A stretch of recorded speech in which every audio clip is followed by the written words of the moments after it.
according to the reports, the Clippers just lost somebody in the front office that was very important to the team, very important to the team's success, and very important in regards to, acquiring Kawhi Leonard and Paul George. So according to the departure of somebody of this magnitude to a lot of people in the organization, the Clippers might not even have to trade Kawhi Leonard. He might just walk from this team because, when you think about it like this, so in this situation here, General Manager Michael Winger is a big part of the reason why you're looking at or you've seen Kawhi Leonard and Paul George on this team of the Clippers, because apparently there's a decent relationship to a very good relationship between him, Kawhi, and Kawhi's camp, and which allowed, Kawhi to come in and speak to the team and speak to somebody that he felt, that he was comfortable talking to, along with Steve Ballmer and everybody else before, Kawhi came to this team. And, there were talks amongst Kawhi and his camp to, Michael Winger, a while before he even signed with the Clippers, a few years ago, like he did. And, threw the bombshell on the world, which everybody thought he was going to the Lakers. But this dude, Michael Winger, definitely spoke, to Kawhi in his camp, and it definitely, swayed Kawhi this way to come to the Clippers. And now the fact that this guy is gone, somebody that Kawhi might have actually looked at as maybe not somebody he can trust, but somebody he trusted enough, or at least enough to be around and to listen to some of his decision making and listen to things he had to say.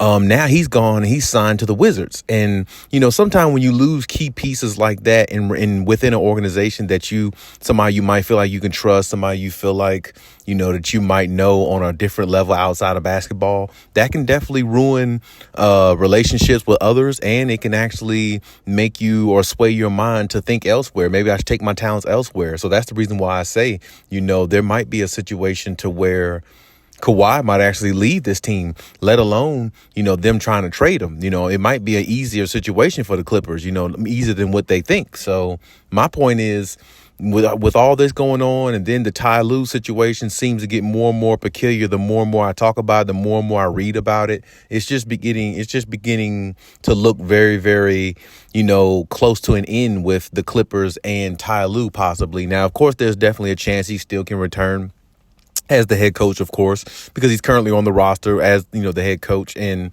that, can't be denied because that's who he is to the organization right now. And that's what, he's been to the organization as the head coach, one of the head guys there. So until it's over, until it's let go, then he's technically still part of the roster. He's still part of the team. So my point is, with all that's going on and all the talks about all the fans, and I hear you guys in the comments and stuff, and I respect your opinion about go ahead and trade Kawhi Leonard and get other pieces in there and all these things. But you have to understand, Steve Ballmer's hands is really tied, because if he trades Kawhi Leonard and Paul George, he's going to have to get superstar talent back in return for them. And I know a lot of people might be saying trade him to Portland for Dame Lillard, things like that. But I don't know if it's just that easy the way you think. And I don't know if Steve Ballmer would want to trade a Kawhi Leonard, a top 2, top 3 player when healthy, for a Dame Lillard, who doesn't get injured maybe as much, but here lately he's been kind of sort of injury prone the last year or two.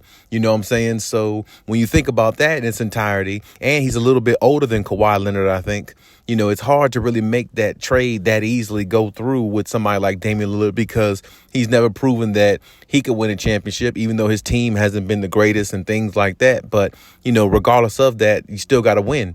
And he hasn't been able to prove that he's a winner. So Steve Ballmer's hands is tied because he knows that Kawhi and PG gets hurt a lot, but it's not many other options out there that give them the opportunity of being put in the class with teams that have a chance of winning a championship. So all this is all this is bad, for the Clippers right now. And then, like I said, who knows what Kawhi Leonard's thinking? He doesn't talk. He doesn't go on social media.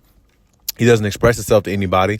So, right, it's just a guessing game with him, right? So, and that all on its own is crazy. And then, you hear PG on YouTube and certain podcasts he's on talking about the Clippers and, what they're going to do and how he apologizes to the fans and all those things, saying all the right things, but it doesn't equate to a championship. So a lot of Clippers fans want him out, some want him still in, and same thing with Kawhi Leonard, and same thing with Ty Lue. So, this team is pretty much all in shambles now, If Ty Lue signs with the Phoenix Suns, which that's a lot of reports out there are saying that's very possible. Even Stephen A. said, there's it's some dissension there, basically, between Ty Lue and the Clippers, and a lot of the Clippers or some people in the Clippers wouldn't mind him gone.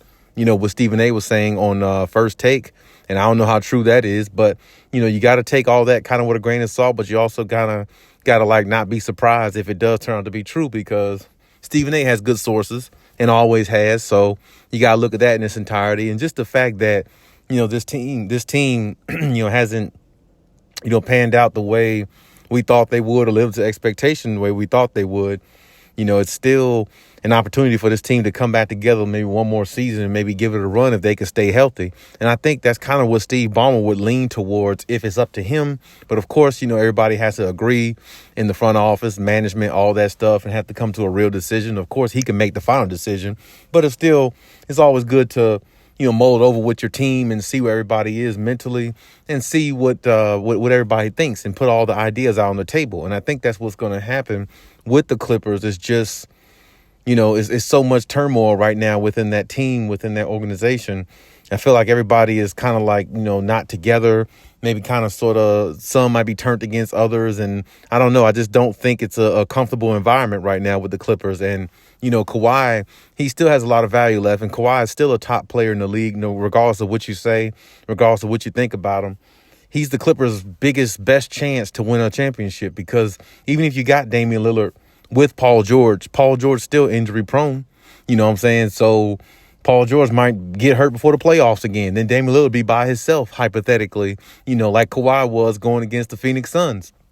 You know what I'm saying? So you can't really bank on anything. Nothing's a guarantee. Players get hurt. That's just the way it is. And I know Clippers fans don't like that. They don't want to hear that, but it's really the truth. Players get hurt, and there's nothing we could do about it. You just got to hope that they don't get hurt at the wrong time within the playoffs, or where they can build some continuity where they can kind of, go from there. And it just hasn't happened for the Clippers. I do understand that. I do understand your frustration. I mean, I do hear it. I see it. And it's frustrating to me, because I want to see Kawhi. I want to see the whole team be put together and give this thing a run. But at the same time, it hasn't happened yet. So if they do trade, if they are thinking about trading Kawhi Leonard, they might not have to, as I said, because one of those pieces within that organization that Kawhi might have trusted is gone now. And sometimes when you lose pieces like that, it's like a domino effect. And I think that's kind of sort of where the Clippers are going within that domino effects, so it's a crazy situation right now with that team, that organization.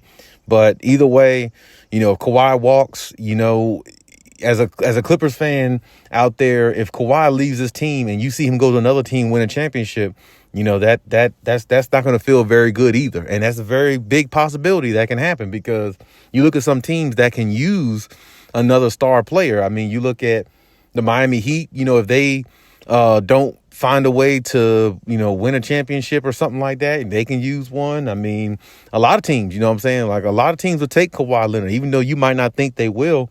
It doesn't matter. A lot of teams will take a Kawhi Leonard because they know how great he is and what he can do. And they might be able to offer him a situation where, he has a better team around him in regards to what he's really actually looking for and things like that. Now, personally, I think the Clippers got a great, some really good pieces around, Kawhi Leonard, along with Paul George and everything. But it just hasn't worked out up to this point. And I just don't know if it ever will. But we have to see how it all pans out. I like to see how this offseason is really going to turn out for the Clippers. They're the most interesting team to be watching for in this offseason. So I'm going to keep a close eye, and we're going to see what happens.